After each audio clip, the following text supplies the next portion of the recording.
So, eto na guys, for 3 days. So, ano to, Wednesday morning ng madaling araw. Ayan.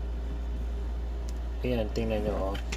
Nag-ano siya, naglobo. Kasi yung pressure dun sa loob na alam mong nag-ano na siya. Nape-ferment na yung ginawa nating buro. Ayun, oh. Lakas, narinig nyo? Ayan. So, ayan yung ipipress natin yan mga kumarites. Yun o, nakita nyo? Kita nyo ba? Nakikita nyo bang nakikita ko?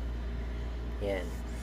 May amoy siya, pero hindi yun yung amoy na parang sira. At pawala na yung amoy niya as of now.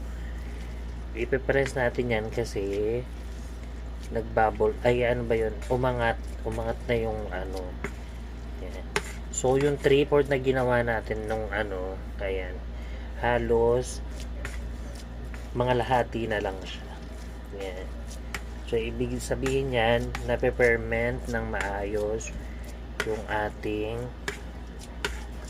buro. So ito mga mare, yan ngayon, alam niyo yung hindi yung amoy na mabaho, alam mo yung aroma na nape-ferment yun. Ngayon ang bango niya na, promise, ang bango ng amoy.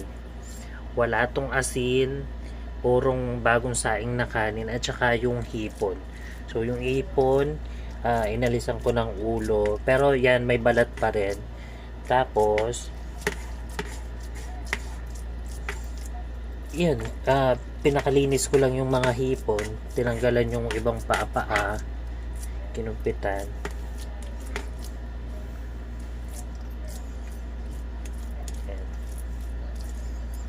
Yan. Sarap, ang sarap ng buro, promise.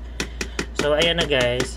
So ilang araw, siguro mga next Biyernes or siguro mga 3 days pa, pwede na nating lutuin to. Pero much better kasi kung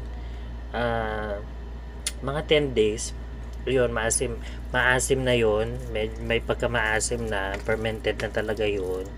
Pero yung iba kasi mas gusto nila yung maasim, sobrang asim. Pero pag niluto mo naman, hindi naman yung sobrang asim na asim ka na. Yan, sobrang sarap, grabe. Kulang na lang mga pinirito, mga dahon-dahon, yung